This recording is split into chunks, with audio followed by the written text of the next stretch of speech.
বীরভূমের নামগ্রামে পৌষ বন্দনার রাতে ৫ জন তরুণ একসাথে সংজ্ঞা হারিয়েছে।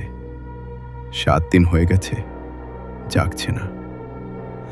ডাক্তার বলছেন শরীরে কিছু হয়নি, কিন্তু স্বাস্থ্যকেন্দ্রে শুয়ে তাদের শরীর ধীরে ধীরে ঠান্ডা হয়ে আসছে। গ্রামের ওঝা সেই রাতেই মারা গেছেন এবং কালী দিঘির জল হয়েছিল রক্তলাল। তারানাথ এসে যা জানলেন, এটা শুধু একটি ভূতের গল্প নয়। দিঘির তলায় ২০০ বছর ধরে অপেক্ষা করছে ৫টি আত্মা এবং একটি ষষ্ঠ অস্তিত্ব যে ছাড়তে চায় না। ২০০ বছর আগে ৫ জন মানুষকে জোর করে বলি দেওয়া হয়েছিল। তারা মরতে চায়নি, তাই মরেনি, আটকে আছে। প্রতি ২৫ বছরে তারা জেগে ওঠে এবং ৫টি নতুন জীবন শুষে নেয়। এবার তারানাথকে যেতে হবে দিঘির একদম তলায়, যেখানে ২০০ বছরের ক্রোধ অপেক্ষা করছে একা। বীরভূমের ট্রেন সবসময় দেরিতে চলে। তারানাথ এটা জানেন, তাই অবাক হলেন না। জানলার ধারে বসে বিড়ি ধরালেন। বাইরে শীতের মাঠ, ধান কাটা হয়ে গেছে, শুধু খড়ের গোছা দাঁড়িয়ে। দূরে একটা গ্রাম, সন্ধে হয়ে আসছে, ঘরে ঘরে আলো জ্বলছে। পকেটে হরিপদবাবুর চিঠি। এবার চিঠিটা অন্যরকম। সাধারণত হরিপদবাবু বিস্তারিত লেখেন, এবার মাত্র কয়েকটা লাইন। তারানাথদা, বীরভূমের নামগ্রাম, পৌষ বন্দনার রাতে ৫ জন তরুণ একসাথে সংজ্ঞা হারিয়েছে। এখনো জাগেনি, ৭ দিন হয়ে গেছে। ডাক্তার কিছু বুঝতে পারছেন না। গ্রামের ওঝা মারা গেছেন সেই রাতেই। কালী দিঘির জল রক্ত লাল হয়েছিল, এখন স্বাভাবিক, কিন্তু রাতে দিঘির কাছে কেউ যাচ্ছে না। তুমি একবার যাও। তারানাথ চিঠিটা ভাঁজ করলেন। ৫ জন একসাথে, ৭ দিন। এই সংখ্যাটা তাকে অস্বস্তিতে ফেলছে। ৫ একটা বিশেষ সংখ্যা। তান্ত্রিক সাধনায়, বিশেষত পঞ্চমুণ্ডির আসনে ৫ সংখ্যার একটা বিশেষ ভূমিকা আছে। বিড়ির ধোঁয়া ছাড়লেন। ট্রেন চলছে, বাইরে অন্ধকার নামছে। শীতের বীরভূমের অন্ধকার গাঢ়। মেঘহীন আকাশে তারা আছে, কিন্তু সেই আলো মাঠে পৌঁছায় না। তারানাথ চোখ বন্ধ করলেন। নামগ্রাম পৌঁছাতে আরো ২ ঘন্টা। রামপুরহাট থেকে নামগ্রাম বাসে ১ ঘন্টা, তারপর হাঁটা পথ। তারানাথ পৌঁছালেন রাত ৯টায়। গ্রামের মুখে একটা চায়ের দোকান। শীতের রাতে কয়েকজন বসে আছে। তারানাথকে দেখে সবাই একটু চুপ হয়ে গেল। বাইরের মানুষ এই সময়ে এই গ্রামে ব্যাপারটা স্বাভাবিক নয়। তারানাথ বসলেন, চা চাইলেন। দোকানদার বয়স্ক মানুষ, চুপচাপ চা বানালো। নামগ্রামেই আসবেন? একজন জিজ্ঞেস করল। হ্যাঁ। কেন? কালীদিঘির ঘটনার কথা শুনে সবাই চুপ করে গেল। দোকানদার চায়ের কাপ রাখল সামনে। তারানাথ লক্ষ্য করলেন লোকটার হাত একটু কাঁপছে। আপনি কি ওঝা? একজন তরুণ জিজ্ঞেস করল। না। তারানাথ চায়ে চুমুক দিলেন। আমি শুধু দেখতে এসেছি। দেখতে এসে কি হবে? একজন বয়স্ক লোক বলল, গলায় একটু রাগ। হরিনাথ ওঝা মরে গেছেন, ৫টা ছেলে মরতে বসেছে, এখন আর দেখে কি হবে? হরিনাথ ওঝা কিভাবে মারা গেছেন? হার্ট অ্যাটাক বলছে ডাক্তার, বয়স্ক লোকটা বলল। কিন্তু হরিনাথদার বয়স ছিল ৫০, সুস্থ মানুষ। পৌষ বন্দনা রাতে হঠাৎ দিঘির কাছে মারা গেছেন।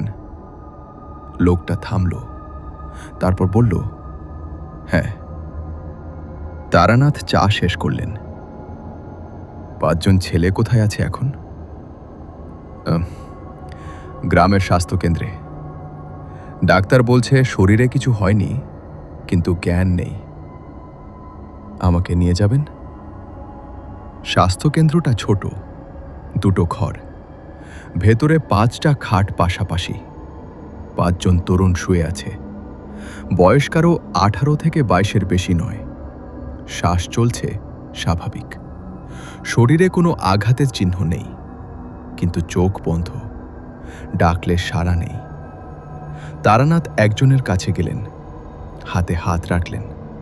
ঠান্ডা, শুধু শীতের ঠান্ডা নয়, ভেতর থেকে ঠান্ডা, যেন শরীরে তাপ উৎপাদন কমে যাচ্ছে। তারানাথ চোখ বন্ধ করলেন কিছুক্ষণ, তারপর সরে এলেন।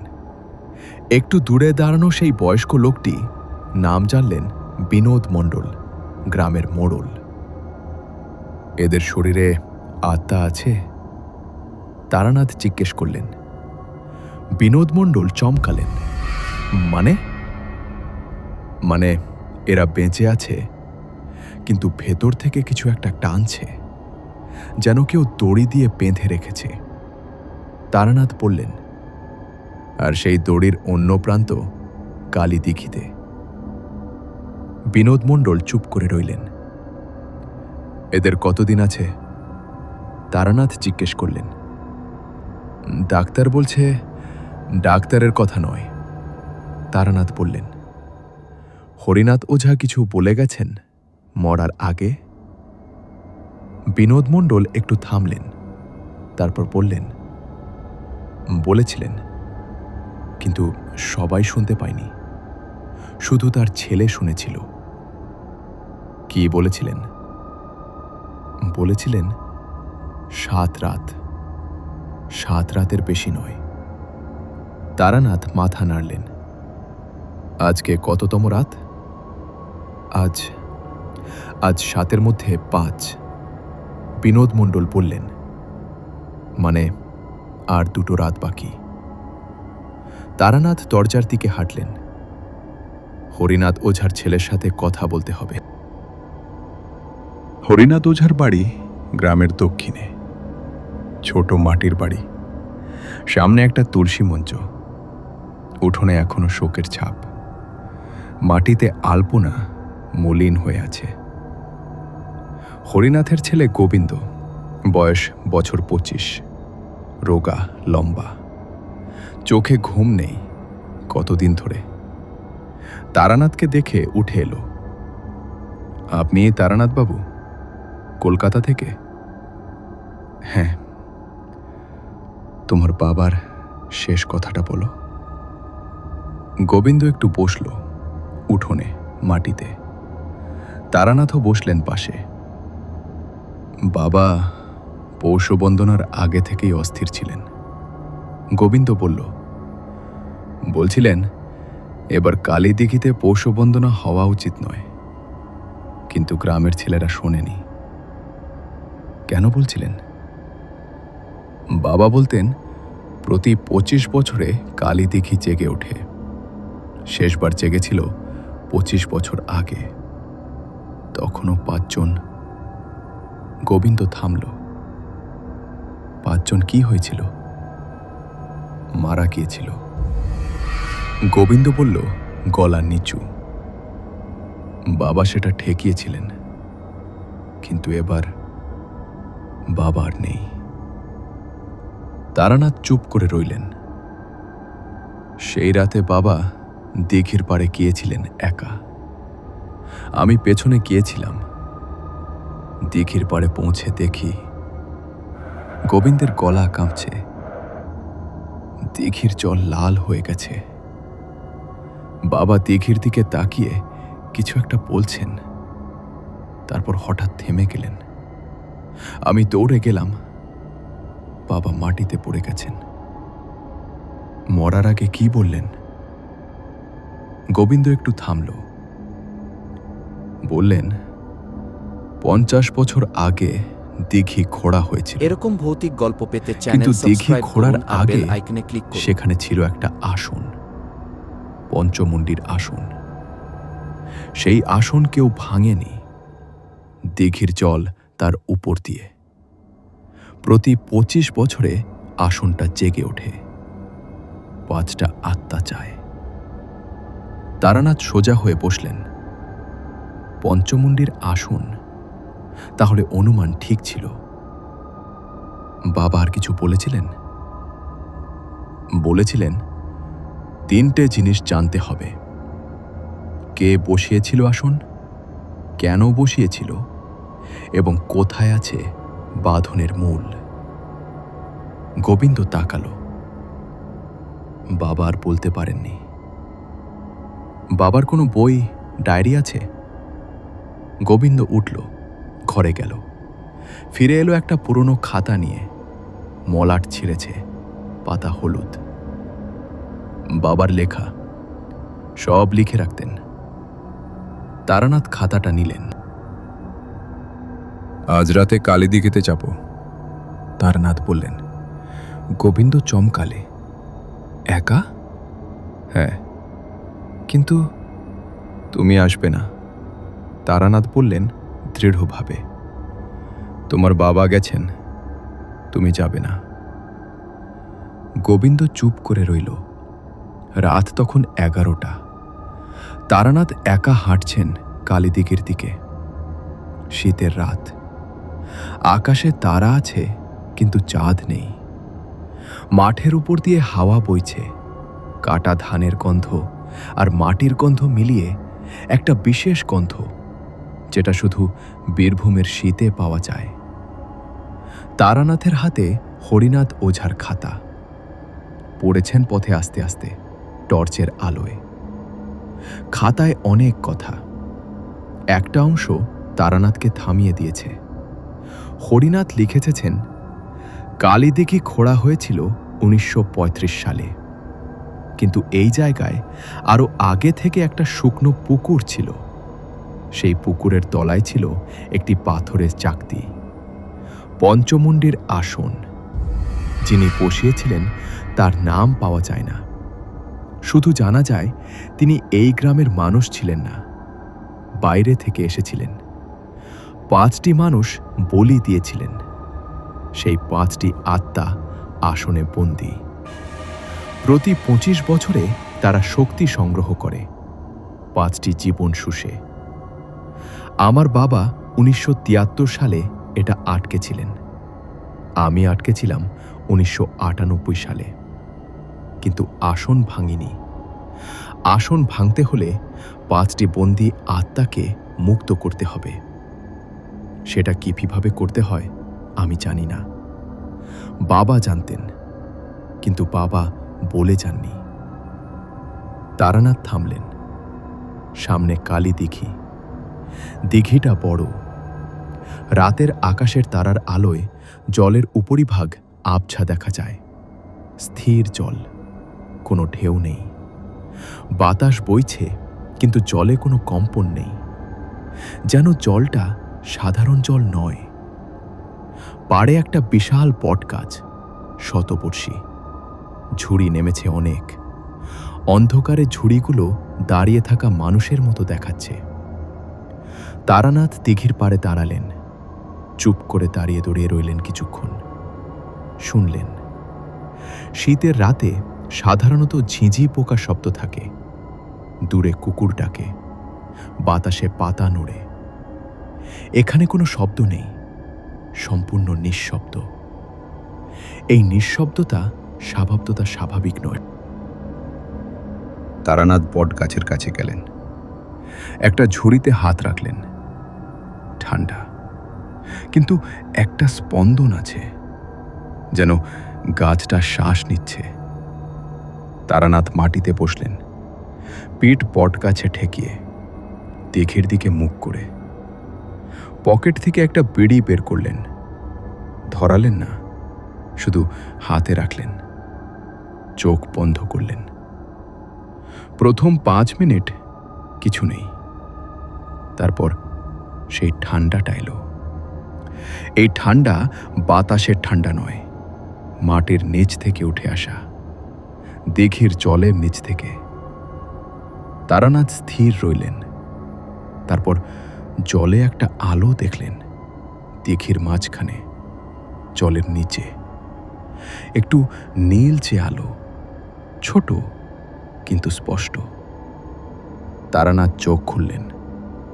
আলোটা আছে, এটা কল্পনা নয়।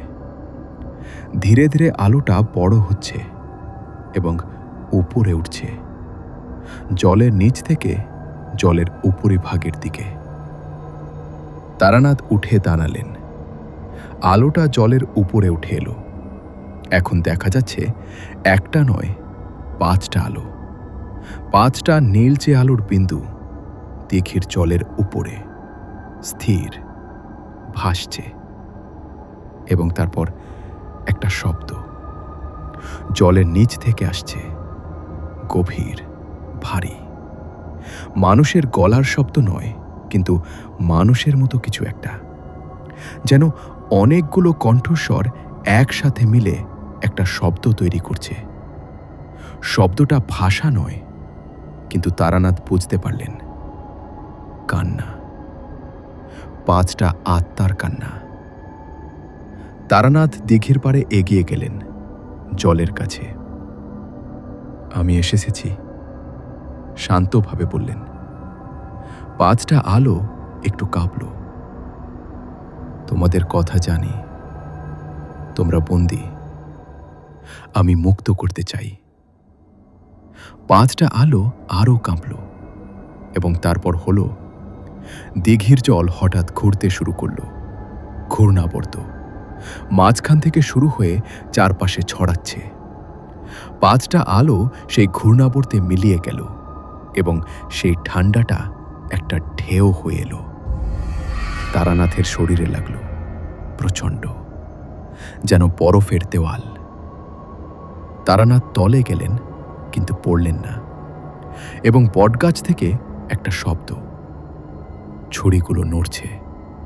বাতাস নেই, কিন্তু ছুরিগুলো নড়ছে এবং সেই নড়াচড়ায় একটা ছায়া তৈরি হচ্ছে, বড়, অনেক বড়। মানুষের আকার নয়, কিন্তু মানুষের চেয়ে অনেক বড়।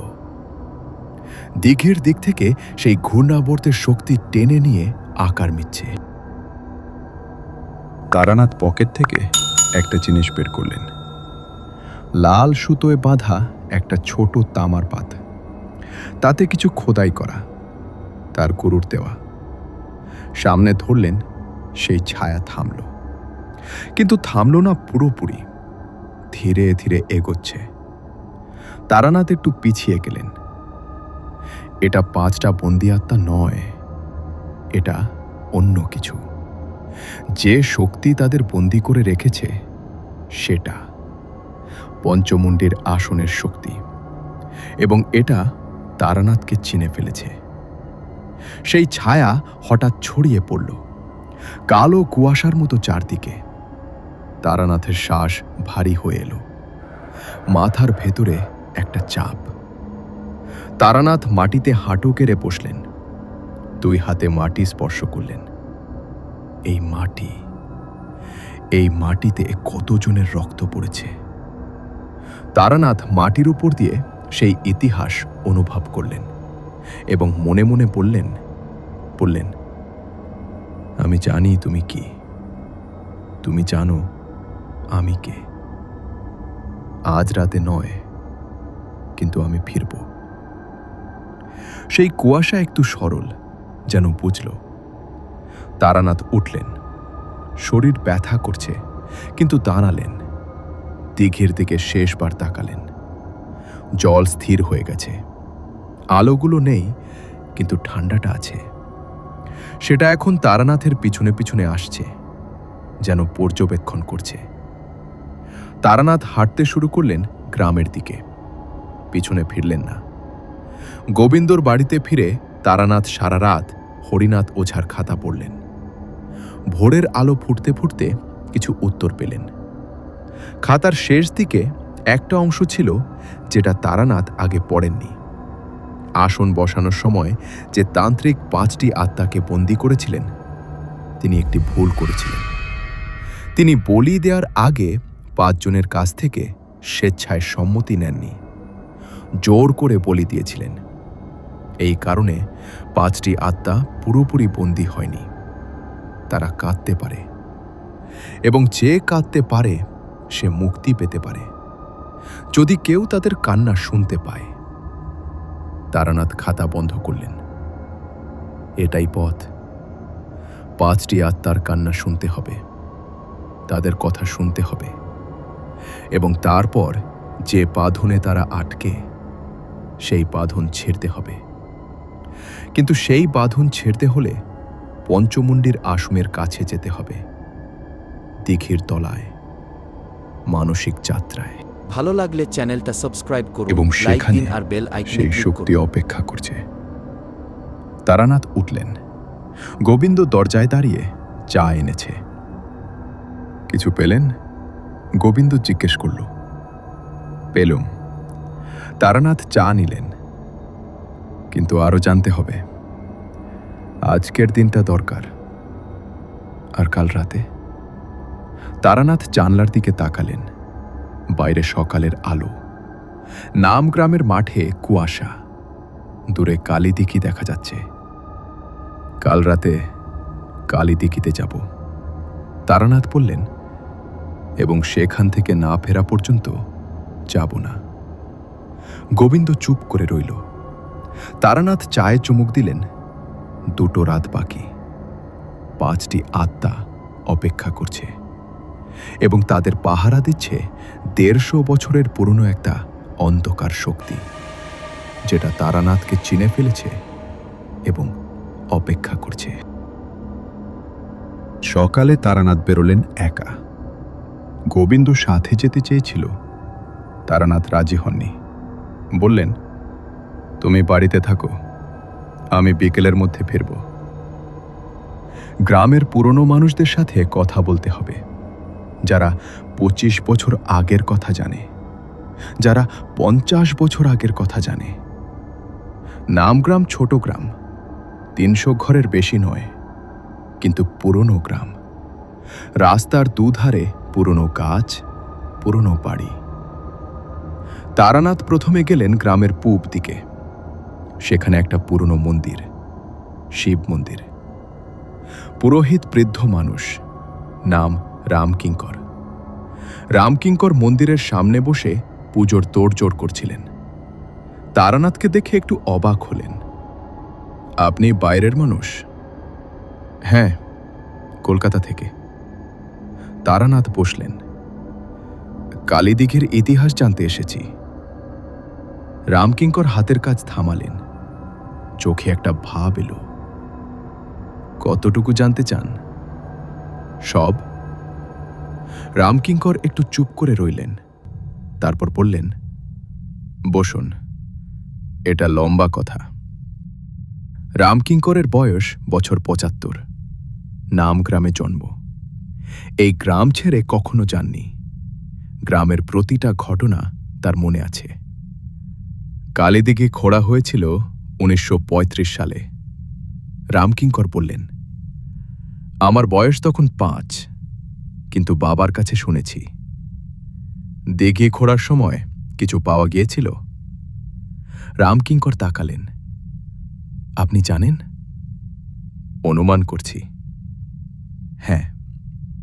রামকিঙ্কর বললেন, মাটির নিচে পাথর পাওয়া গিয়েছিল, বড় পাথর। তার উপরে কিছু খোদাই করা, মাথার খুলির মতো আঁকা 5টা ছবি। গ্রামের মোড়ল সেটা সরাতে বলেছিলেন, কিন্তু যারা সরাতে গিয়েছিল 2 জন সেদিনই অসুস্থ হয়ে পড়ে। একজন মারা যায় 3 দিনের মধ্যে। তারপর পাথরটা কি হলো? সরানো হয়নি। দিঘি খুঁড়তে গিয়ে পাথরটা আরও নিচে চলে গেছে, জল ভরে গেছে উপরে। রামকিঙ্কর বললেন, দিঘির মাঝখানে যেখানে পাথরটা আছে সেখানে সবচেয়ে গভীর। কেউ ওইখানে নামে না। পাথরটা বসানো হয়েছিল কখন? এটা আমার বাবাও জানতেন না। তবে বাবা বলতেন অনেক পুরনো, 200 বছরের বেশি। তারানাথ কিছুক্ষণ চুপ করে রইলেন। 25 বছর আগে কি হয়েছিল? 1998 সালে। রামকিঙ্করের মুখ কঠিন হল। সেটা ভুলতে পারেনি, বললেন। সেবারও পৌষ বন্দনার রাতে 5 জন তরুণ সংজ্ঞা হারিয়েছিল। হরিনাথ ওঝা 7 দিনের মাথায় সেটা ঠেকিয়েছিলেন, কিন্তু কিভাবে ঠেকিয়েছিলেন সেটা কাউকে বলেননি। তার আগে 1973 সালে, সেটা আমি নিজে দেখেছি, রামকিঙ্কর বললেন। তখন আমার বয়স 43। সেবারও 5 জন। সেবার হরিনাথের বাবা সদানন্দ ওঝা ঠেকিয়েছিলেন। প্রতি 25 বছরে। হ্যাঁ, রামকিঙ্কর বললেন। 1948 সালে প্রথম। তখন হরিনাথের দাদা রামগোপাল ওঝা ছিলেন। সেবার 5 জন মারা গিয়েছিল, ঠেকানো যায়নি। তারানাথ মাথায় হিসেব করলেন।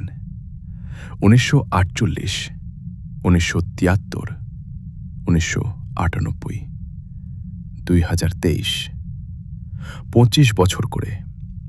এবং প্রথমবার 1948 সালে ঠেকানো যায়নি। 1948 সালে যে 5 জন মারা গিয়েছিল তাদের কথা জানেন? রামকিঙ্কর একটু থামলেন। জানি, বললেন। আমার বাবার মুখে শুনেছি। 5 জনই ছিল এই গ্রামের, বয়স 18 থেকে 22-এর মধ্যে। পৌষ বন্দনার রাতে দিঘির পাড়ে গিয়েছিল। সকালে পাওয়া গিয়েছিল সবাই মরে পড়ে আছে। শরীরে কোনো আঘাত নেই, মুখে ভয়ের চিহ্ন। তারানাথ উঠলেন। আপনাকে ধন্যবাদ। এবার কি ঠেকানো যাবে? রামকিঙ্কর জিজ্ঞেস করলেন। তারানাথ একটু ভাবলেন। চেষ্টা করব। দুপুরে তারানাথ গেলেন গ্রামের পুরনো পুস্তকালয়ে। ছোট ঘর, বইয়ের সংখ্যা কম, কিন্তু পুরনো দলিলপত্র আছে। পুস্তক আলয়ের দায়িত্বে আছেন একজন মধ্যবয়সী মানুষ, নাম সুধীর। তারানাথ বললেন, এই গ্রামের 200 বছর আগের কোনো তথ্য আছে? সুধীর ভাবলেন, তারপর বললেন, একটা পুরনো জমির দলিল আছে, বাংলায় লেখা, হাতের লেখা। সেটায় এই এলাকার পুরনো বিবরণ আছে। দলিলটা পেলেন, হলুদ কাগজ, ভঙ্গুর। তারানাথ সাবধানে পাতা উল্টালেন। বাংলা হরফে পুরনো লেখা। কিছু কিছু বোঝা যাচ্ছে না, কিন্তু একটা অংশে তারানাথ থামলেন। ভয়ের গল্প মিস করতে না চাইলে এই চ্যানেলটা জমির সাবস্ক্রাইব পূর্ব দিকে করুন, যে লাইক দিন জলাশয়, আর বেল আইকন চাপুন। তাহা বহু পুরাতন। শোনা যায় ইহার তলদেশে এক তান্ত্রিক সিদ্ধপুরুষ আসন স্থাপন করিয়াছিলেন। তিনি মহারাষ্ট্র হইতে আগত, নাম শঙ্করানন্দ। ইনি নামগ্রামে আসিয়া 5টি নরবলি দিয়াছিলেন। বলা হয় তিনি সেই 5 আত্মাকে আসনে বাঁধিয়া রাখিয়া এক শক্তি অর্জন করিতে চাহিয়াছিলেন, কিন্তু সেই শক্তি তাহাকেই গ্রাস করিয়াছে।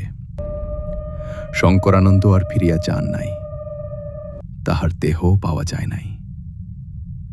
তারানাথ পড়া থামালেন।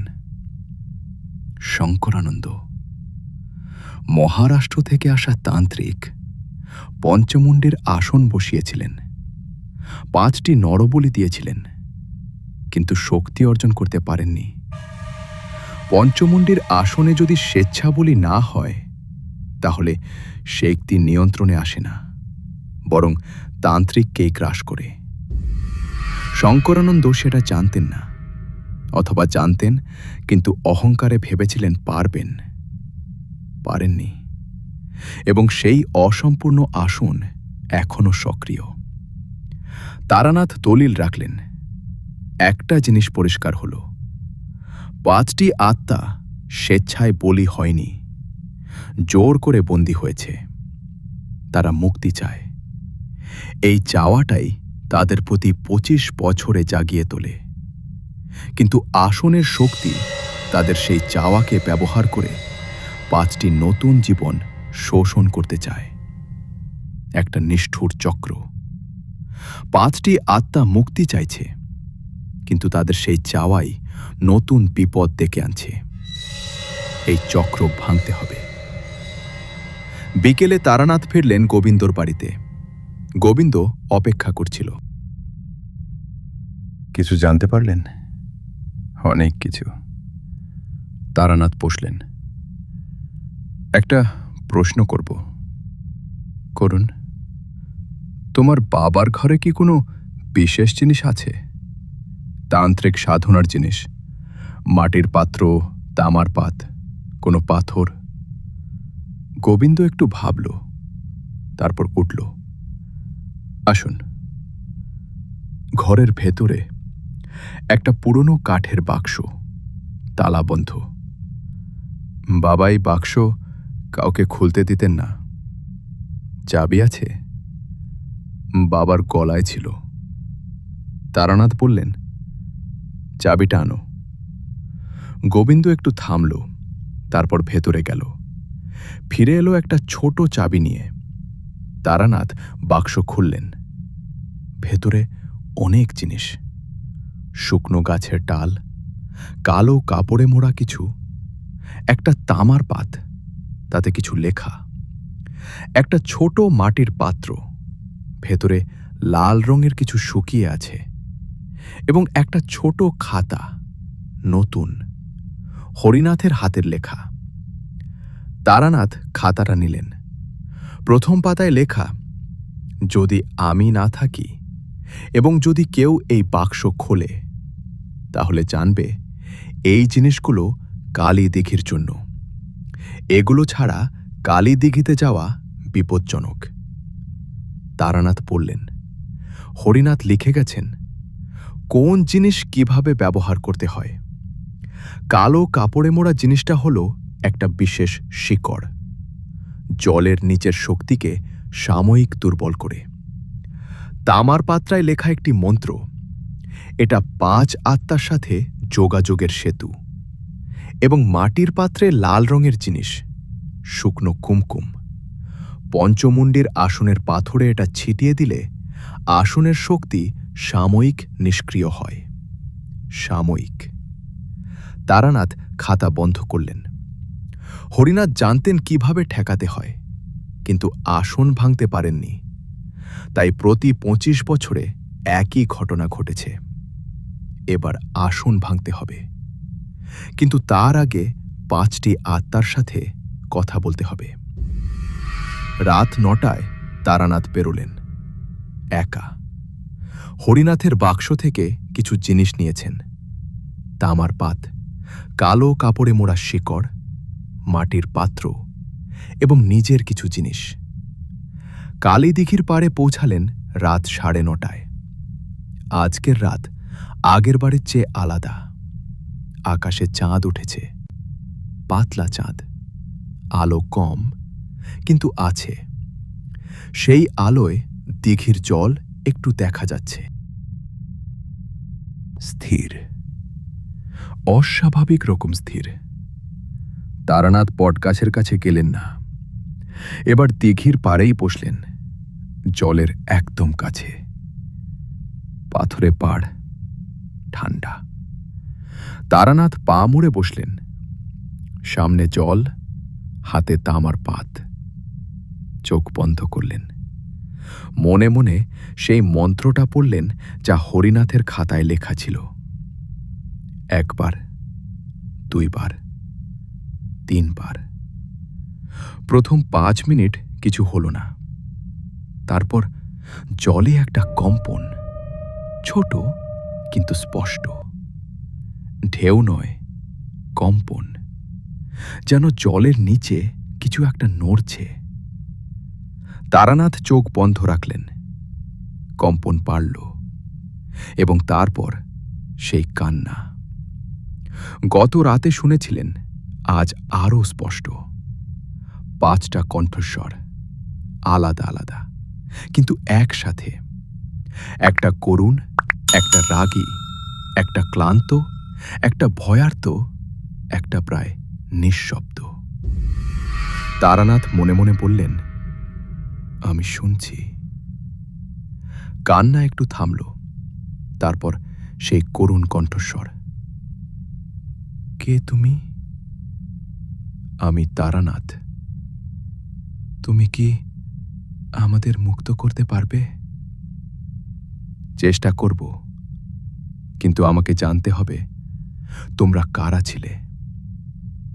একটু চুপ।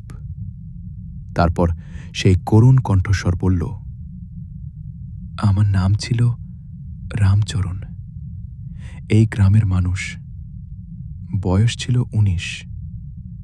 সেই রাতে দিঘির কাছে এসেছিলাম, কারণ সেই মানুষটা বলেছিল দিঘির পাড়ে একটা উৎসব হবে। শঙ্করানন্দ? হ্যাঁ, সে এই গ্রামে এসেছিল বছরখানেক আগে। সাধু বলে পরিচয় দিয়েছিল। গ্রামের মানুষ ভক্তি করত। তারানাথ শুনলেন। একে একে ৫টি আত্মা কথা বলল। রামচরণ, সুবল, হারাধন, মাধব, নিরঞ্জন। ৫ জনই এই গ্রামের। ৫ জনকেই সেই রাতে ডেকে এনেছিল শঙ্করানন্দ। ৫ জনকেই জোর করে বলি দিয়েছিল। আমরা মরতে চাইনি। রামচরণ বলল, আমাদের জিজ্ঞেস করেনি। জানি, তাই আমরা আটকে আছি। প্রতি ২৫ বছরে জেগে উঠি, কিন্তু সেই শক্তি আমাদের ছাড়ে না। আমাদের দিয়ে নতুন জীবন শোষণ করে। তোমরা কি চাও আমি আসনটা ভাঙি? দীর্ঘ নিঃশব্দতা। তারপর ৫টি কণ্ঠস্বর একসাথে, হ্যাঁ। তারানাথ চোখ খুলতে যাচ্ছিলেন, তখনই হল। দিঘির জল হঠাৎ কালো হয়ে গেল। পাতলা চাঁদের আলোয় যেটুকু দেখা যাচ্ছিল সেটা মুহূর্তে ঢেকে গেল, যেন কালো কাপড় ফেলে দিয়েছে কেউ। এবং সেই শব্দ গত রাতের মতো নয়, অনেক বেশি, যেন অনেক নিচ থেকে কিছু উঠে আসছে। ৫টি কণ্ঠস্বর চুপ হয়ে গেল, এবং একটাই কণ্ঠস্বর এলো। এটা মানুষের নয়, গভীর, ভারী, যেন পাথর ভাঙার শব্দ আর মানুষের গলার মিশ্রণ। তুমি এখানে কেন? তারানাথ উঠে দাঁড়ালেন। এই মেয়েগুলো তোমার নয়, এরা আমার। এরা তোমার নয়? তারানাথ সরাসরি বললেন, এরা মানুষ ছিল, জোর করে বন্দী করা হয়েছিল। সেই কণ্ঠস্বর একটু থামল, তারপর হাসির মতো একটা শব্দ করল। তুমি কি আমাকে ভয় দেখাতে এসেছ, তান্ত্রিক? না। তারানাথ বললেন, আমি সত্যি বলতে এসেছি। সত্যি? সেই কণ্ঠস্বরে বিদ্রূপ। সত্যি হলো, আমি এখানে ২০০ বছর ধরে আছি, আর তুমি এখানে আছো ১ দিন। কার সত্যি পড়ো? তারানাথ জবাব দিলেন না। দিঘির জল ঘুরতে শুরু করল। ঘূর্ণা পড়ত, কিন্তু এবার আরও বড়। এবার শব্দ হচ্ছে জলের ঘূর্ণনের শব্দ, এবং সেই ঘূর্ণাবর্ত থেকে কিছু উঠে আসছে, আকার নিচ্ছে জলের উপরে। তারানাথ দেখলেন, এবার শুধু ছায়া নয়, একটা আকার, মানুষের মতো, কিন্তু অনেক বড়। ১০ ফুট উঁচু হবে, জলের উপরে দাঁড়িয়ে, এবং তার চোখ দুটো আগুনের বিন্দু, লাল। তারানাথ হাতে কালো কাপড়ে মোড়া শিকড়টা নিলেন, ছুঁড়লেন দিঘির দিকে। শিকড় জলে পড়ল। সেই আকার একটু কাঁপল, কিন্তু থামল না, এগিয়ে আসছে। তারানাথ পিছিয়ে গেলেন দ্রুত, কিন্তু পা আটকে গেল মাটিতে, যেন মাটি তাকে ধরে ফেলেছে। তারানাথ নিচে তাকালেন। মাটি স্বাভাবিক, কিন্তু পা উঠছে না। সেই আকার এগিয়ে আসছে। তারানাথ হাতে তামার পাত তুললেন, সামনে ধরলেন। সেই আকার থামল, কিন্তু তামার পাতের দিকে তাকিয়ে রইল। পুরনো জিনিস। সেই কণ্ঠস্বর বলল, হরিনাথের জিনিস। সে মরে গেছে। তার জিনিস এখন কার কাজে লাগবে? আমার। তারানাথ বললেন, তুমি হরিনাথ নও, তুমি দুর্বল। হয়তো। তারানাথ বললেন। সেই আকার আবার এগোলো। এবার তামার পাতেও কাজ হলো না। সেই আকার তারানাথের একদম কাছে এসে গেল, এক হাত ধরে। তারানাথ সেই আগুনের চোখের দিকে তাকালেন, সরালেন না। সেই চোখে অনেক কিছু আছে। রাগ আছে, ক্ষোধা আছে, কিন্তু আরও কিছু আছে, ভয়। তারানাথ হঠাৎ বুঝলেন, এই শক্তিটাও আটকে আছে। শঙ্করানন্দ যখন পঞ্চমুণ্ডির আসন বসিয়েছিলেন, তখন 5টি আত্মাকে বন্দী করতে চেয়েছিলেন, কিন্তু নিজেই গ্রাস হয়েছিলেন। শঙ্করানন্দের আত্মাও এই আসনে বন্দী, কিন্তু সে বন্দী হয়েছে নিজের অহংকারে। 5টি আত্মা মুক্তি চায়, আর শঙ্করানন্দ, সে চায় বেরিয়ে যেতে, কিন্তু পারছে না, কারণ আসনটা তাকেও আটকে রেখেছে। তারানাথ বললেন, তুমি শঙ্করানন্দ। সেই আকার থমকে গেল। কিভাবে জানলে? কারণ তুমি ভয় পাচ্ছ। তারানাথ বললেন, যে সত্যিকারের শক্তিশালী সে ভয় পায় না। সেই আগুনের চোখ কাঁপল। চুপ করো। তুমিও আটকে আছো। তারানাথ বললেন, তুমিও মুক্তি চাও। মিথ্যা। সত্যি। তারানাথ বললেন, 200 বছর ধরে এই দীঘিতে আছো। এটা কি তুমি চেয়েছিলে? দীর্ঘ নিঃশব্দতা। সেই আকার কাঁপল, ছোট হলো একটু, এবং তারপর ছড়িয়ে পড়ল কালো কুয়াশার মতো চারদিকে। তারানাথের শরীরে সে ঠান্ডা ঢেউ লাগল, তীব্র। তারানাথ পড়ে গেলেন পাথরে পাড়ে, পিঠে লাগল। শ্বাস বন্ধ হয়ে আসছে। সেই কুয়াশা চারদিক থেকে চাপছে। তারানাথ হাতের মাটির পাত্রটা মনে পড়ল। কুমকুম। হাত বের করলেন, পাত্র খুললেন এবং দীঘির দিকে ছুড়ে দিলেন। লাল কুমকুম ছড়িয়ে পড়ল। সেই কুয়াশা একটা চিৎকার করল, তীক্ষ্ণ, এবং পিছিয়ে গেল। তারানাথ উঠে বসলেন। শ্বাস ফিরে এলো, কিন্তু সেই কুয়াশা সরে গেছে, মিলিয়ে যায়নি। দীঘির উপরে ভাসছে। আগামীকাল আসবে না, সেই কণ্ঠস্বর বলল দূর থেকে। আসলে শেষ হবে তোমার। তারানাথ উঠে দাঁড়ালেন। শরীর কাঁপছে, পিঠে ব্যথা, কিন্তু মাথা পরিষ্কার। আজকের রাতে 3টে জিনিস বুঝলেন। প্রথম, 5টি আত্মা কথা বলতে পারে, তারা মুক্তি চায়। দ্বিতীয়, শঙ্করানন্দের আত্মাও বন্দী, কিন্তু সে এটা স্বীকার করে না। তৃতীয়, আসন ভাঙতে হবে, এবং সেটা করতে হলে দীঘির তলায় মানসিক যাত্রা করতে হবে। 5টি আত্মাকে মুক্ত করতে হবে, এবং শঙ্করানন্দকেও। কারণ যদি শঙ্করানন্দকে কি মুক্ত না করা যায়, তাহলে আসন ভাঙবে না। তারানাথ হাঁটতে শুরু করলেন গ্রামের দিকে। পেছনে দীঘি। সেই কুয়াশা এখনো ভাসছে, দেখছে। গোবিন্দর বাড়িতে ফিরে তারানাথ অনেকক্ষণ চুপ করে বসে রইলেন। গোবিন্দ চা দিল। কি হয়েছে? গোবিন্দ জিজ্ঞেস করল। তোমার বাবা কি জানতেন যে শঙ্করানন্দের আত্মাও বন্দী? গোবিন্দ একটু ভাবল। বাবার খাতায় কিছু আছে? তারানাথ খাতা খুললেন। শেষের দিকের পাতা।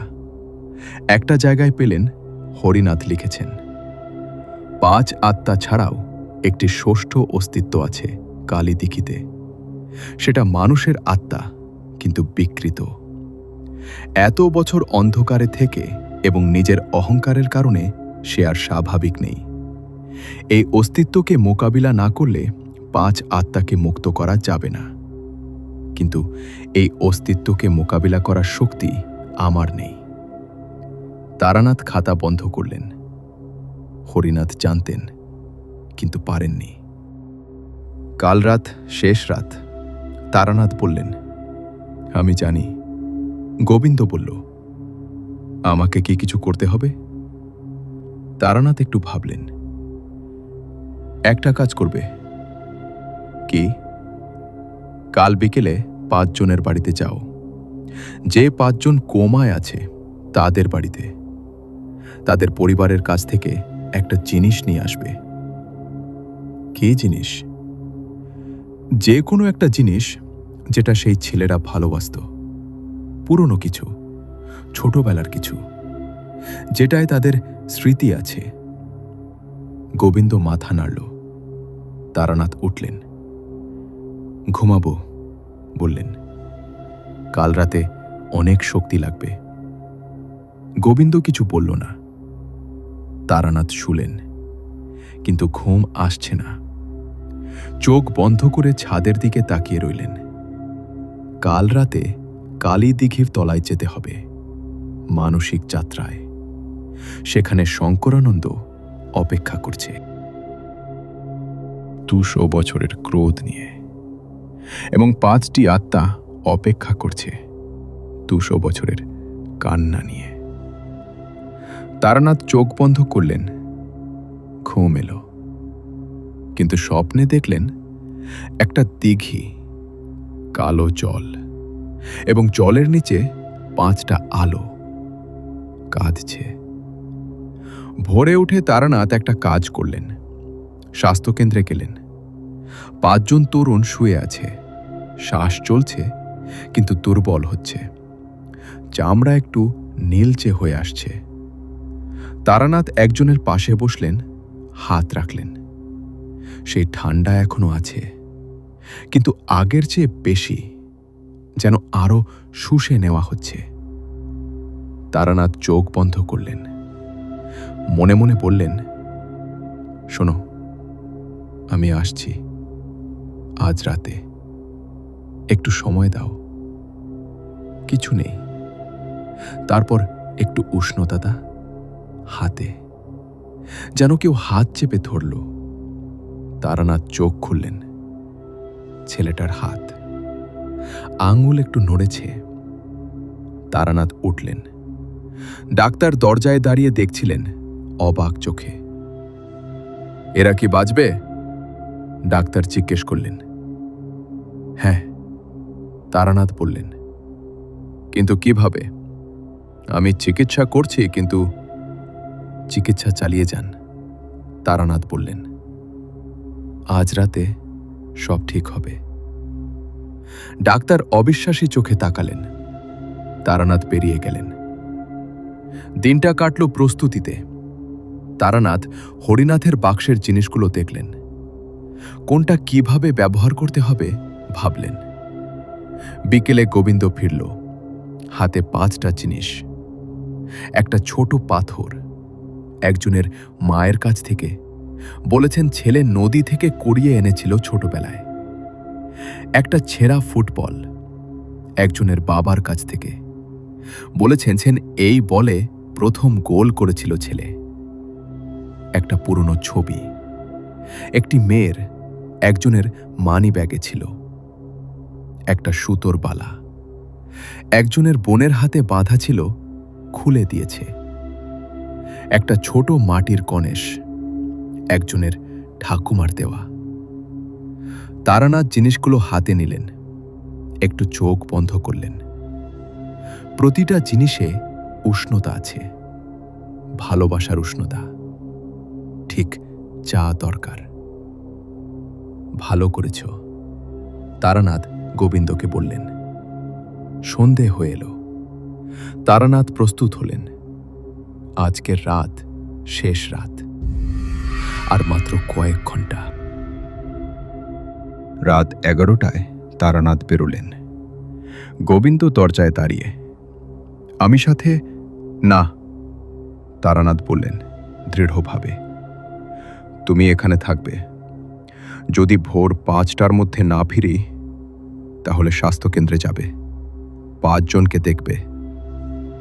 গোবিন্দ চুপ করে রইল।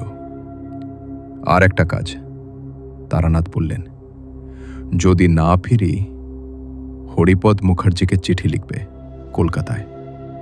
ঠিকানা এই খাতায় আছে। গোবিন্দর হাতে ছোট একটা নোটবুক দিলেন। গোবিন্দ নিল, কিছু বলল না। তারানাথ হাঁটতে শুরু করলেন। রাতের নামগ্রাম, শীতের কুয়াশা নামছে।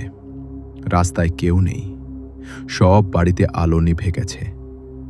তারানাথের হাতে হরিনাথের বাক্সের জিনিসগুলো, কাঁধে একটা ছোট ঝোলা, তাতে গোবিন্দর আনা 5টি জিনিস এবং নিজের কিছু জিনিস। পথে একটা কুকুর ডাকল, তারপর থামল। তারানাথ লক্ষ্য করলেন কুকুরটা তার দিকে তাকিয়ে নেই, তাকিয়ে আছে কালী দিঘির দিকে, ভয়ে কুঁকড়ে আছে। তারানাথ সামনে হাঁটলেন। কালী দিঘি। আজকের রাত আগের দুটো রাতের চেয়ে আলাদা। চাঁদ নেই, আকাশে মেঘ, তারাও নেই, গভীর অন্ধকার। কিন্তু দিঘির জল অন্ধকারেও দেখা যাচ্ছে, কারণ জলে একটা আভা আছে, নীলচে, ম্লান, কিন্তু আছে, জলের মিচ থেকে আসছে। তারানাথ দিঘির পাড়ে এসে দাঁড়ালেন। কিছুক্ষণ চুপ করে দাঁড়িয়ে রইলেন, শুনলেন। আজ রাতে কান্নার শব্দ নেই, কোনো শব্দ নেই, নিঃশব্দতা।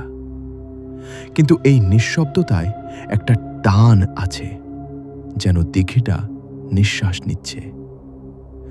তারানাথ বটগাছের কাছে গেলেন, কিন্তু এবার বটগাছে পিঠ দিলেন না।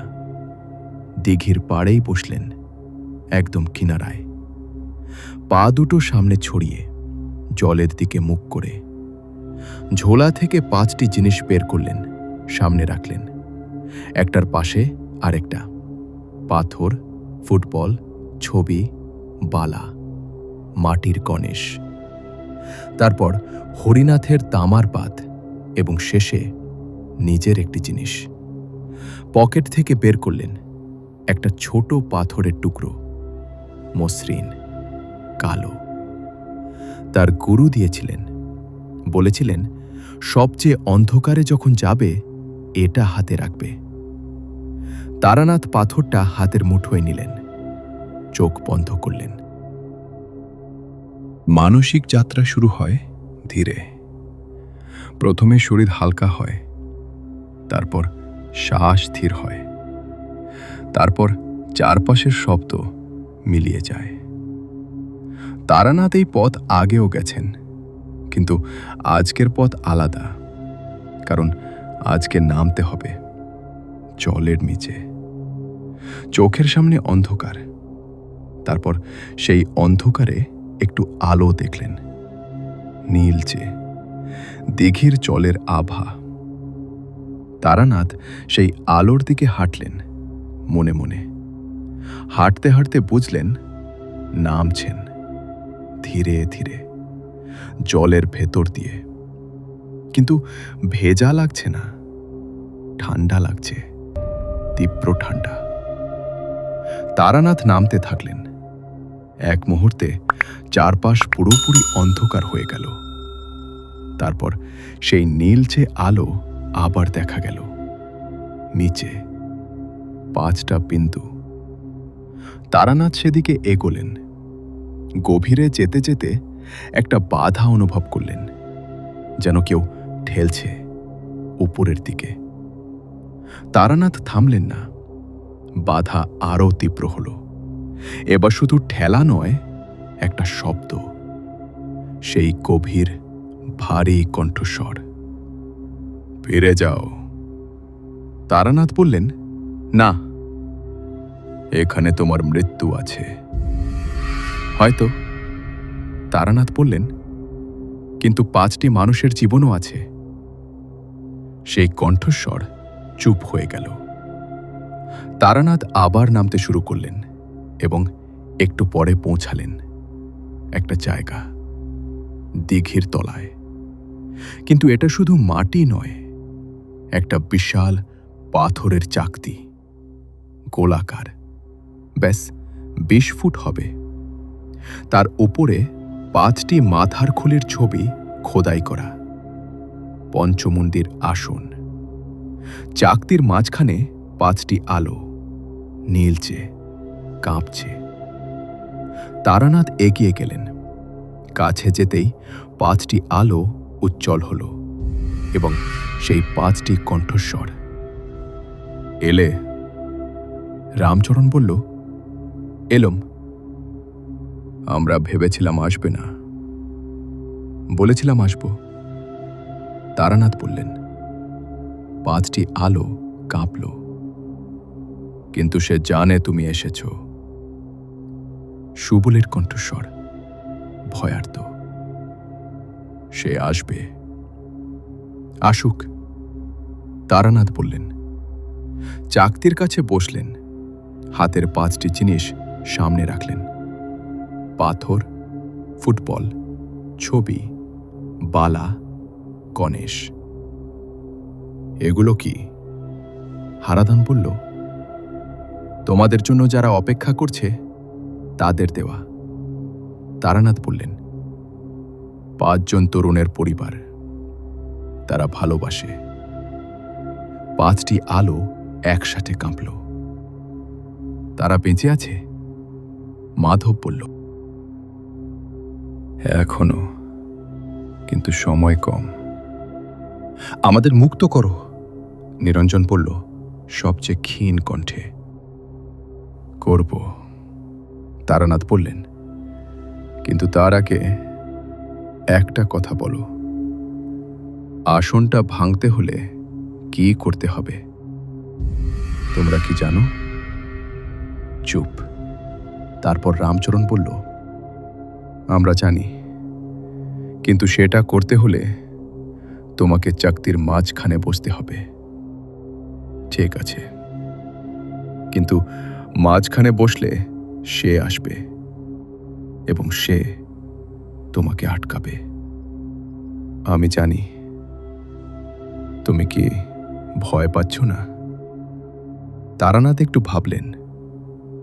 পাচ্ছি, সৎভাবে বললেন, কিন্তু ভয় পেলেই থামতে হয় না।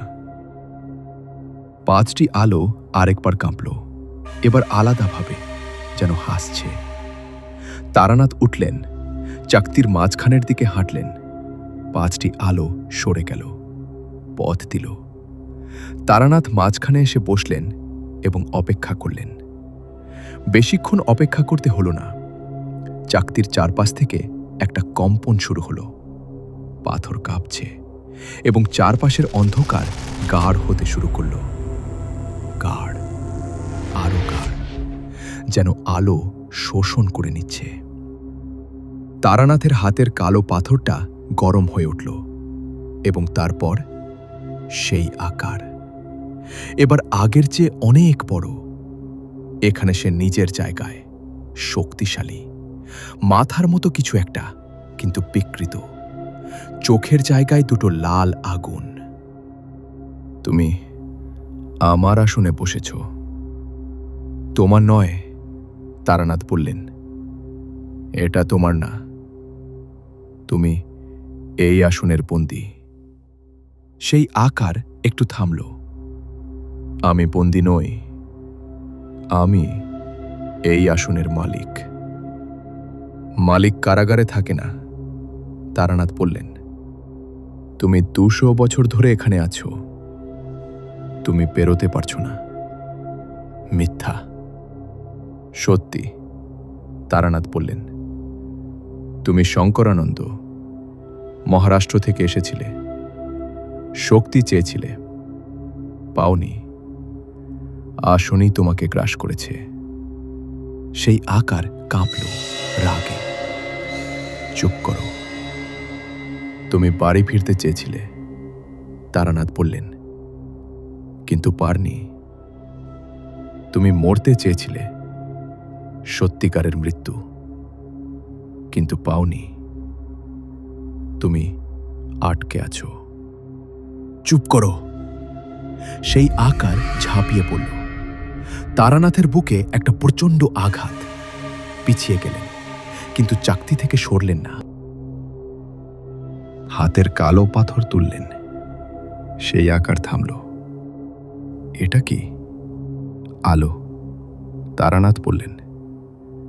পাথরটা গরম হচ্ছে, এবং গরম হতে হতে একটু আলো দিচ্ছে, ক্ষীণ, কিন্তু এই অন্ধকারে সেটা যথেষ্ট। সেই আকার পিছিয়ে গেল।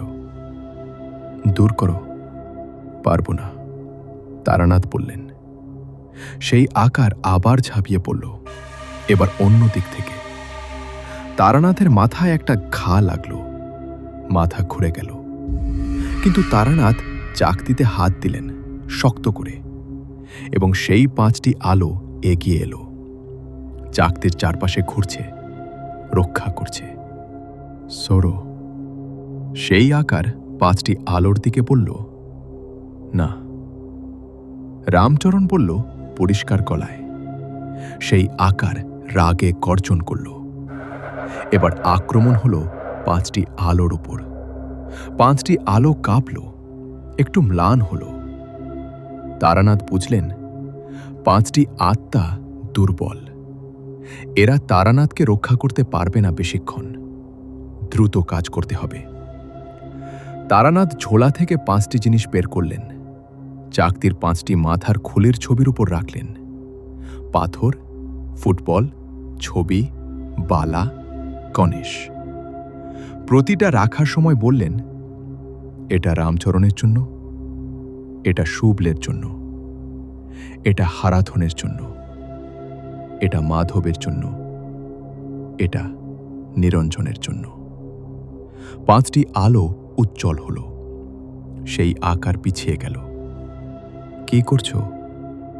ভালোবাসা দিচ্ছি, তারানাথ বললেন। এদের পরিবার এখনো ভালোবাসে। এই ভালোবাসা তুমি শোষণ করতে পারবে না। 5টি আলো এখন চাকতির উপর নাচছে, এবং চাকতিতে ফাটল ধরছে। একটা, দুটো। সেই আকার চিৎকার করল, তীক্ষ্ণ, এবং ঝাঁপিয়ে পড়ল তারানাথের উপর। এবার আক্রমণটা সরাসরি। তারানাথের শরীরে যেন আগুন লাগল, ভেতর থেকে জ্বলছে। তারানাথ চাকতি থেকে সরে যেতে লাগলেন অনিচ্ছায়। সেই শক্তি ঢেলছে, বের করে দিচ্ছে। তারানাথ চাকতিতে 2 হাত দিয়ে আঁকড়ে ধরলেন। তুমি পারবে না, শঙ্করানন্দ বলল। কেউ পারেনি। হরিনাথ পারেনি, তার বাবা পারেনি। তুমিও পারবে না। তারানাথ জবাব দিলেন না, শুধু আঁকড়ে রইলেন জ্বলন্ত ব্যথার মধ্যে, এবং একটা কথা ভাবলেন, শঙ্করানন্দ বলেছে কেউ পারেনি। কিন্তু হরিনাথ আসতেন, তার বাবা আসতেন, বারবার আসতেন। কেন? শুধু 5 তরুণকে বাঁচাতে? হয়তো, কিন্তু আরও কিছু। কারণ তারাও জানতেন শঙ্করানন্দ আটকে আছে, এবং একটি বন্দী আত্মাকে মুক্ত করার জন্যে বারবার আসতেন, কিন্তু পারেননি। কারণ শঙ্করানন্দ মুক্তি চায় না। সে মানতে পারে না যে সে আটকে আছে। তারানাথ বললেন, শঙ্করানন্দ। সেই আকার থামল। তুমি ক্লান্ত? আমি 200 বছর। তারানাথ বললেন, 200 বছর এই অন্ধকারে, একা। ক্লান্ত নও? নিঃশব্দতা। প্রতি 25 বছরে তুমি চেষ্টা করো বেরোতে, কিন্তু পারো না। কারণ 5টি আত্মা বন্দী থাকতে থাকতে আসন আরও শক্তিশালী হয়েছে, আর তুমি দুর্বল হয়েছে। মিথ্যা। সত্যি, তারানাথ বললেন। প্রতিবার চেষ্টা করো, প্রতিবার ব্যর্থ হও, এবং আরও রাগী হও। আরো অন্ধকারে ডুবে যাও। সেই আকার কাঁপছে, এবার আক্রমণ করছে না, শুধু কাঁপছে। আমি কি চেয়েছিলাম? সেই কণ্ঠস্বর একটু বদলে গেল, আর ভারী নয়, একটু মানবিক। আমি শুধু শক্তি চেয়েছিলাম, জ্ঞান চেয়েছিলাম। জানি, তারানাথ বললেন। ভুল পথে গিয়েছিলাম। হ্যাঁ, এখন কি হবে? তারানাথ একটু থামলেন। এই মুহূর্তটা নাজুক। শঙ্করানন্দ প্রথমবার নিজের ভুল স্বীকার করছে, 200 বছরে প্রথমবার। তুমি যদি চাও, মুক্ত হতে পারো, তারানাথ বললেন। কিন্তু আগে 5টি আত্মাকে মুক্ত করতে হবে। তুমি তাদের বন্দী করেছিলে, তুমি তাদের ছেড়ে দিতে পারবে। দীর্ঘ নিঃশব্দতা। সেই আকার ছোট হয়ে গেল, অনেক ছোট, এবং তারানাথ দেখলেন একটা মানুষের আকার। বয়স্ক, ক্লান্ত মুখ, চোখে আর আগুন আগুন নেই, শুধু একটা গভীর ক্লান্তি। শঙ্করানন্দ, আমি কিভাবে ছেড়ে দেব? তারানাথ উঠলেন, চাকতির মাঝখানে দাঁড়ালেন। বলো, শুধু বলো, আমি ছেড়ে দিলাম। শঙ্করানন্দের আকার কাঁপল দীর্ঘ সময়। তারপর, আমি ছেড়ে দিলাম। এবং চাকতিতে আরো ফাটল ধরল। 5টি আলো একসাথে উজ্জ্বল হয়ে উঠল, এতটাই উজ্জ্বল যে তারানাথ চোখ বন্ধ করলেন। এবার সেই শক্তি এলো, আসনের শক্তি। শঙ্করানন্দ যা ডেকেছিল, সেই মূল শক্তি। এটা শঙ্করানন্দ নয়, এটা আরো পুরনো, আরো অন্ধকার। পঞ্চমুণ্ডির আসনের নিজস্ব শক্তি। এটা ছাড়বে না। তারানাথ টের পেলেন, চাকতির ফাটলগুলো বন্ধ হয়ে যাচ্ছে। সেই শক্তি মেরামত করছে, এবং 5টি আলো আবার ম্লান হচ্ছে। শঙ্করানন্দের আকার ভয় পেয়ে গেল। সে আসছে, সে আমাকে আবার টানছে। ভয় পেও না, তারানাথ বললেন। তুমি জানো না, এই শক্তি আমাকে ছাড়বে না। এবার আমি আছি, তারানাথ বললেন। তামার পাত বের করলেন এবং মাটির পাত্র থেকে বাকি কুমকুম। চাকতির ফাটনগুলোয় কুমকুম ঢাললেন। সেই শক্তি একটা বিকট শব্দ করল। ফাটল আবার বাড়ল, কিন্তু সেই শক্তি পাল্টা আক্রমণ করল, তারানাথকে ছড়ে দিল। তারানাথ চাকতির বাইরে পড়ে গেলেন, মাথায় ঘা, শরীর অবশ লাগছে, উঠতে পারছেন না। 5টি আলো এগিয়ে এলো তারানাথের চারপাশে। উঠুন, রামচরণ বলল। পারছি না। পারতে হবে, সুবল বলল। আমাদের জন্য, হারাধন বলল। তারানাথ চেষ্টা করলেন, এক হাতে মাটি ধরলেন, টলমল করে উঠলেন। সেই শক্তি আবার আসছে। তারানাথ হাতের কালো পাথরটা শক্ত করে ধরলেন। গুরুর কথা মনে পড়ল, সবচেয়ে অন্ধকারে যখন যাবে, এটা হাতে রাখবে। পাথরটা এখন জ্বলছে, হাতে আগুনের মতো, কিন্তু পোড়াচ্ছে না, উষ্ণতা দিচ্ছে। তারানাথ সেই উষ্ণতা নিয়ে চাকতির দিকে হাঁটলেন। সেই শক্তি সামনে এলো, বিশাল, অন্ধকার। তারানাথ থামলেন না, সরাসরি এগোলেন এবং সেই শক্তির মধ্যে ঢুকে গেলেন। ভেতরে সম্পূর্ণ অন্ধকার, ঠান্ডা, তীব্র। শ্বাস বন্ধ হয়ে আসছে। তারানাথ হাতের পাথর শক্ত করে ধরলেন। মনে মনে বললেন, গুরু, তুমি বলেছিলে সবচেয়ে অন্ধকারে। পাথর আরো গরম হলো এবং অন্ধকারে একটু আলো ফুটল, ক্ষীণ কিন্তু যথেষ্ট। সেই শক্তি পিছিয়ে গেল। তারানাথ চাকতির কাছে পৌঁছালেন। এবার সরাসরি চাকতিতে হাত রাখলেন, 2 হাত দিয়ে, এবং সেই তামার পাতটা চাকতির মাঝখানে চাপ দিয়ে রাখলেন।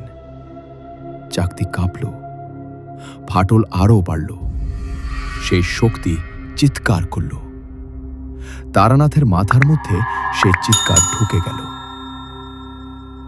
তারানাথ ছাড়লেন না, আরও জোরে চেপে ধরলেন এবং মনে মনে বললেন 5টি নাম: রামচরণ, সুবল, হারাধন, মাধব, নিরঞ্জন। 5টি আলো একসাথে চাকতিতে ঝাঁপিয়ে পড়ল। এরপর যা হলো তা তারানাথ পরে মনে করতে পারেননি স্পষ্টভাবে। শুধু মনে আছে একটা বিকট শব্দ, পাথর ভাঙা শব্দ, এবং 5টি আলো উপরে উঠে যাচ্ছে দ্রুত, আনন্দে। এবং শঙ্করানন্দের সেই ক্লান্ত আকার, সেও উঠছে ধীরে। যাওয়ার আগে একটু থামল, তারানাথের দিকে তাকালো। কোনো শব্দ করল না, শুধু মাথা নামালো। তারপর চলে গেল। এবং তারপর সব অন্ধকার। তারানাথ বুঝলেন তিনি পড়ে আছেন। কোথায় পড়ে আছেন বুঝতে পারছেন না। শ্বাস নিচ্ছেন কিন্তু উঠতে পারছেন না। বাইরে কালী দিঘির পাড়ে। তারানাথের শরীর নিশ্চল। দিঘির জলে সেই নীলচে আভা এখন নেই। জল স্বচ্ছ, স্থির। আকাশে একটু একটু করে ভোরের আলো ফুটছে এবং দিঘির পাড়ে তারানাথের পাশে 5টি আলোর বিন্দু কাঁপছে, তারপর মিলিয়ে গেল উপরে। ভোরের প্রথম আলো যখন নামগ্রামের মাঠে পড়ল, গোবিন্দ আর বসে থাকতে পারল না। রাত 5টা বেজে গেছে। তারানাথ ফেরেননি। গোবিন্দ উঠল, জামা গায়ে দিল, বেরোল। কালী দিঘির দিকে দৌড়ালো। শীতের ভোর, কুয়াশা ঘন, রাস্তা দেখা যায় না ভালো করে। কিন্তু গোবিন্দ চেনা পথে দৌড়ালো। দিঘির কাছে পৌঁছে থামল। কুয়াশার মধ্যে দিঘির পাড় দেখা যাচ্ছে এবং পাড়ে একটা আকার শুয়ে আছে। গোবিন্দ দৌড়ে গেল। তারানাথ বাবু!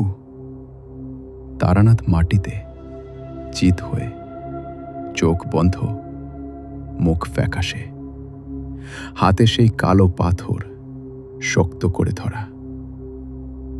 গোবিন্দ হাঁটু গেড়ে বসল, কাঁধ ধরে ঝাঁকালো। তারানাথ বাবু, উঠুন!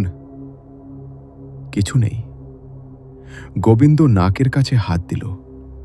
শ্বাস আছে, দুর্বল কিন্তু আছে। তারানাথ বাবু! তারপর তারানাথের ঠোঁট একটু নড়ল। গোবিন্দ কান পাতল। তারানাথ বললেন খুব ক্ষীণ গলায়, দিঘির জল দেখো। গোবিন্দ উঠে দিঘির দিকে তাকালো। কুয়াশার মধ্যে দিঘির জল স্বচ্ছ।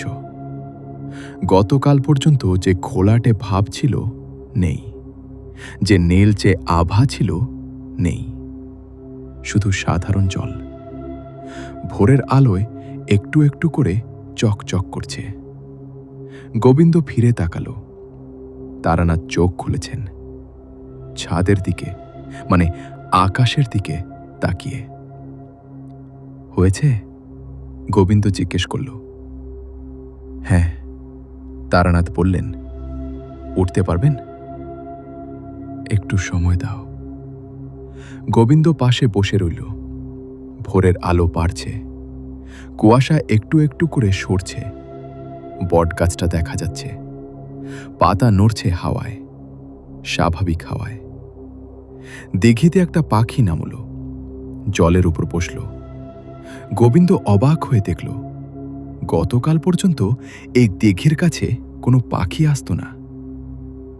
মিনিট 15 পরে তারানাথ উঠে বসলেন, ধীরে, কষ্ট করে। মাথা ঘুরছে, শরীর ভারী, হাতে সেই কালো দাগ, পাথর ধরে থাকার চাপে। গোবিন্দ হাত ধরে সাহায্য করল। তারানাথ দাঁড়ালেন, দিঘির দিকে তাকালেন। জল স্থির, স্বচ্ছ, সকালের আলোয় সোনালি আভা। তারানাথ একটা বিড়ি বের করলেন, ধরাতে গেলেন। হাত কাঁপছে। গোবিন্দ দেশলাই জ্বালিয়ে ধরিয়ে দিল। তারানাথ একটা লম্বা টান দিলেন। স্বাস্থ্যকেন্দ্রে যাও, তারানাথ বললেন। গোবিন্দ থামল। আপনাকে একা রেখে? আমি ঠিক আছি, তারানাথ বললেন। 5 জন জেগে উঠেছে কিনা দেখো। গোবিন্দ একটু দ্বিধা করল। যাও, তারানাথ বললেন। গোবিন্দ দৌড়াল। তারানাথ একা দাঁড়িয়ে রইলেন।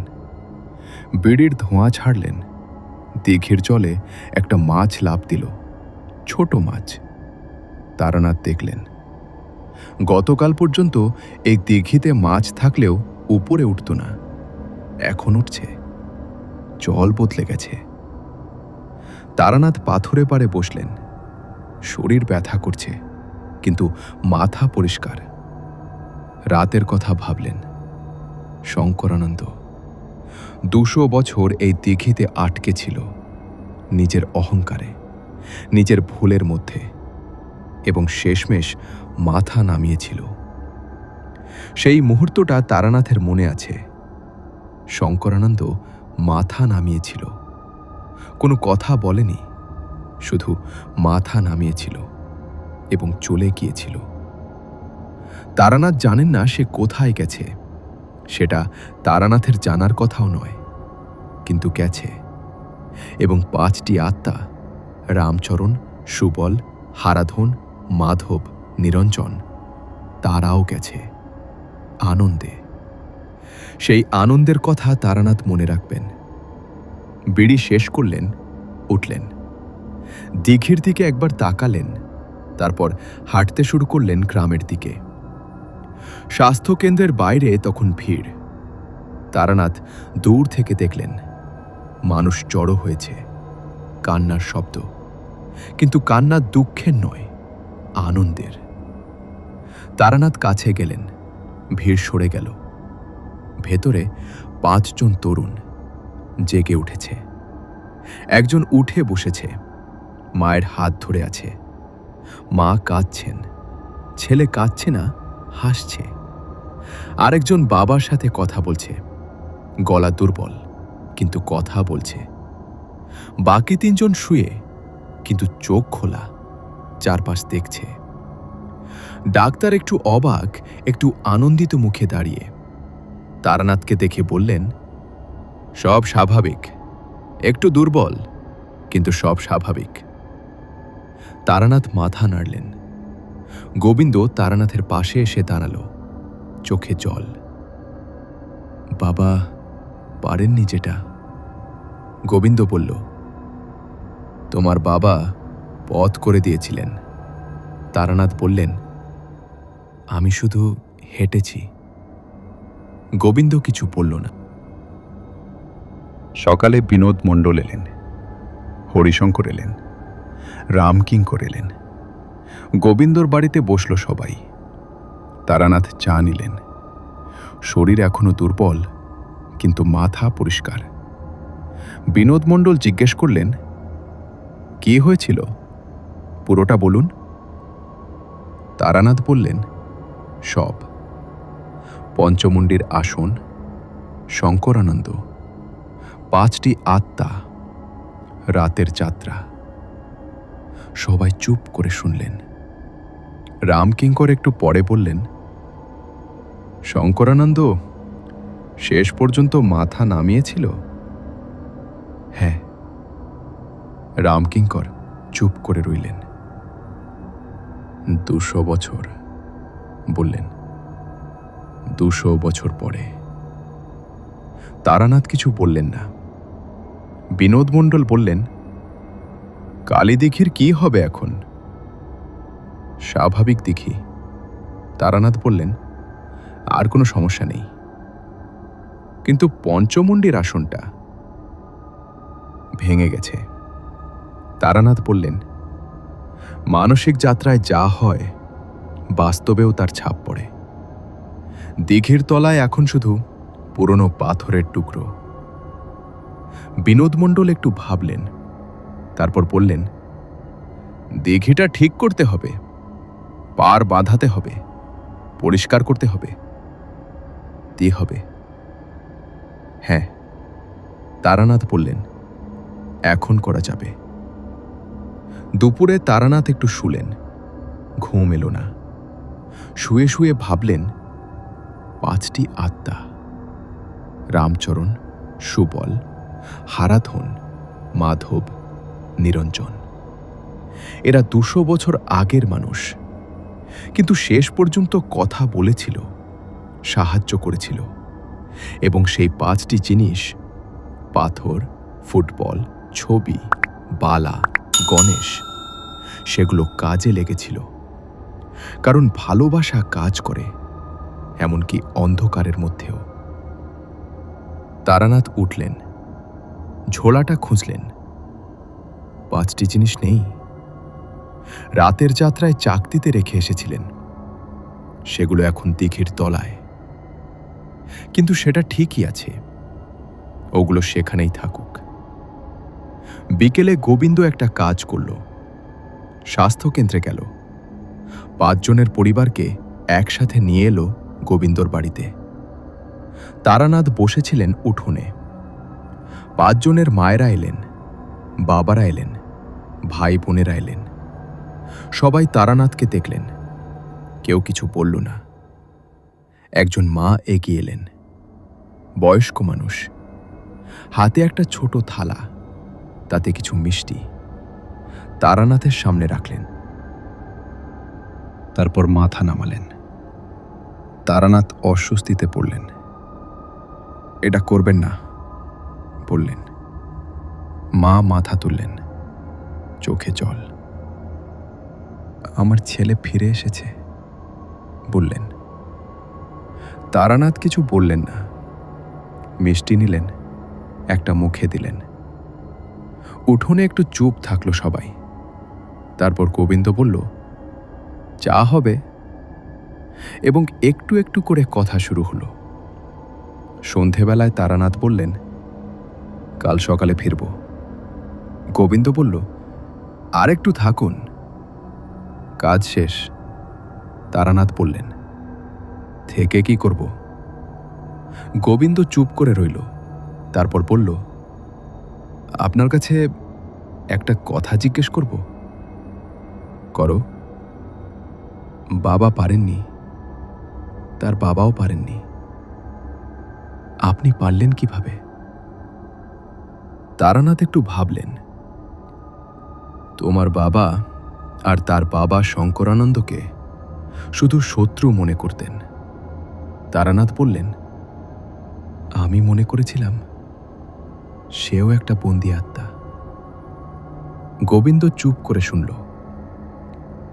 শত্রুকে হারানো কঠিন, তারানাথ বললেন, কিন্তু বন্দীকে মুক্ত করা, সেটা অন্য কাজ। গোবিন্দ একটু ভাবল, তারপর বলল, বাবা জানলে খুশি হতেন? জানেন, তারানাথ বললেন। গোবিন্দ তাকালো, কোথাও না কোথাও জানেন। তারানাথ বললেন হালকা গলায়। গোবিন্দ একটু হাসল। রাতে খাওয়ার পরে তারানাথ একটু বেরোলেন, একা, কালী দিঘির দিকে। কিন্তু এবার ভয়ে নয়, অভ্যেসে। দিঘির পাড়ে এসে দাঁড়ালেন। রাতের দিঘি, আকাশে চাঁদ উঠেছে। পূর্ণ চাঁদ না, কিন্তু যথেষ্ট আলো। সেই আলোয় দিঘির জল দেখা যাচ্ছে, স্বাভাবিক জল। ঢেউ নেই, কিন্তু কোনো অস্বাভাবিক স্থিরতাও নেই। হাওয়ায় একটু কাঁপছে, বটগাছের পাতা নড়ছে, একটা ঝিঁঝি ডাকছে, দূরে একটা কুকুর। তারানাথ শুনলেন, সব শব্দ আছে যেগুলো থাকার কথা। বিড়ি ধরালেন, দিঘির পাড়ে বসলেন, জলের দিকে তাকিয়ে রইলেন। ভাবলেন, রামচরণ 19 বছর বয়সে মারা গিয়েছিল, 200 বছর আটকে ছিল, শেষ পর্যন্ত গেছে। কোথায় গেছে তারানাথ জানেন না, কেউ জানে না, কিন্তু গেছে। বিড়ির ধোঁয়া ছাড়লেন। দিঘির জলে চাঁদের আলো পড়েছে। একটা পাখি কোথাও ডাকল। তারানাথ উঠলেন, দিঘির দিকে একবার তাকালেন। ভালো থেকো বললেন, কাউকে নয়, সবাইকে। তারপর হাঁটতে শুরু করলেন। পরদিন সকালে তারানাথ ব্যাগ গুছিয়ে নিলেন। গোবিন্দ দরজায় দাঁড়িয়ে। চা খেয়ে যান। খেলাম। আরেক কাপ? তারানাথ হাসলেন, বসলেন। চা এলো।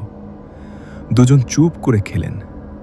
তারপর গোবিন্দ বলল, বাবার বাক্সের জিনিসগুলো আপনি নিয়ে যাবেন? তারানাথ ভাবলেন, না, বললেন, রেখে দাও। এগুলো তোমার বাবার, তোমার কাছেই থাকুক। কিন্তু আমার কি কাজে লাগবে? হয়তো লাগবে না। তারানাথ বললেন, হয়তো লাগবে, কিন্তু রেখে দাও। গোবিন্দ চুপ করে রইল। তারপর বলল, আপনি কি আবার আসবেন? তারানাথ উঠলেন, ব্যাগ কাঁধে নিলেন। হয়তো, বললেন। গোবিন্দ একটু হাসল। এটা হ্যাঁ না না, এটা হয়তো। তারানাথ বললেন, হয়তোর মধ্যে হ্যাঁও আছে। দরজা পেরিয়ে বেরিয়ে গেলেন। নাম গ্রামের রাস্তায় হাঁটতে হাঁটতে তারানাথ দেখলেন গ্রামটা আলাদা লাগছে। কিভাবে আলাদা বলা কঠিন। একটা মেয়ে উঠোনে আলপনা দিচ্ছে। একজন বৃদ্ধ রোদে বসে আছেন। কিছু ছেলে মাঠে খেলছে। এগুলো প্রতিদিনের দৃশ্য, কিন্তু আজ একটু উজ্জ্বল লাগছে। তারানাথ জানেন এটা হয়তো তার মনের কথা, কিন্তু হয়তো নয়ও। কোনো জায়গায় যখন দীর্ঘদিনের একটা ভার সরে যায়, জায়গাটা একটু হালকা হয়। মানুষ টের পায় না, কিন্তু হয়। তারানাথ হাঁটলেন বাসস্টপের দিকে। রামপুরহাট স্টেশনে বসে তারানাথ হরিপদবাবুকে একটা ছোট চিঠি লিখলেন। হরিপদবাবু, নাম গ্রামের কাজ শেষ। 5 জন ভালো আছে। কালীদিঘি এখন স্বাভাবিক। একটা কথা লিখছি। এই কাজে একটা জিনিস বুঝলাম, যে শক্তিকে আমরা শুধু অন্ধকার মনে করি, তার মধ্যেও অনেক সময় একটা বন্দি মানুষ থাকে।